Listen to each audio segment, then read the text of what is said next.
goes.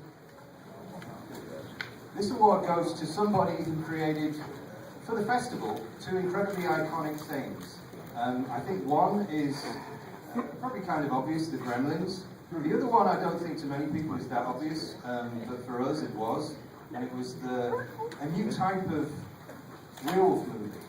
I know there was American Werewolf, but it was a werewolf movie that I think affected every werewolf movie afterwards, in both the look and the style.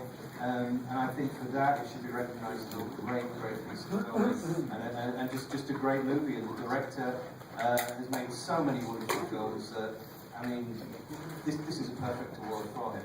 So I'm going to ask Victoria, because I think you should go from one artist to another, to present the award, the first ever Price Award at the first ever Hollywood Horror Fest, to the one, the only, the great Joe Dante.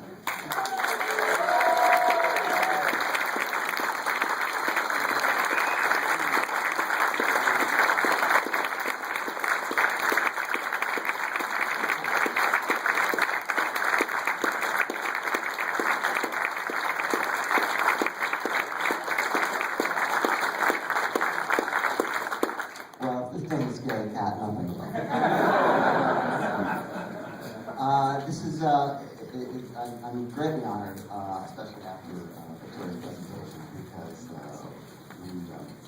we were chatting in the lobby, it's too big, but it's a lobby, about your dad and how much he's meant to my generation, and level of artistry that he brought to every assignment, no matter how quick it was Sunday morning. But I was never privileged to actually work with Vincent Price, but I did meet him on several occasions, and he was an incredibly affable, generous guy who just seemed to love people. And that takes me to the reason that I'm doing this, which is that nobody does any of this stuff in a vacuum. A lot of my friends are out there tonight, and people who I've worked with, who are partially responsible for me getting this, because it takes a lot of people to make a movie. And it's a labor of love when you really care about what you're doing. And I'm lucky to work in a field that is what I wanted to do. I mean, I could actually be lucky enough to make a living doing something that I love. And that's another thing that I think I have in common with Vincent Price, who loved his work, and I love my work. I get it. All that often, but often at least on cat food.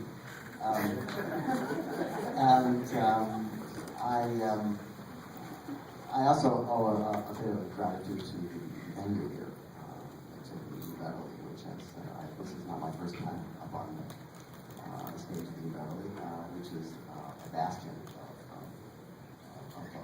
movie making, and they're in a very diminishing world. This is one of the few places in town that actually still wants to be done on the film. Not tonight, as it happens. There are very few good prints of Howling left, but the presentation is going to look great, just the movie looks like. But again, this is the first time that the Howling Fest has given an award. I'm the first person to get it. It's not lost on me. I'm very grateful, particularly under the auspices. And so I brought with me something that nobody else has seen up to now, which is a clip from my new movie, Burying the Ex. I hope this fall. This is not a especially horrific clip, but I think when you see it, you'll realize why I chose it. I can set it up a little bit. The movie stars Anton Nelson as a nice guy who works at a memorabilia shop called Scary Mary's. He has a very controlling girlfriend played by Ashley Green.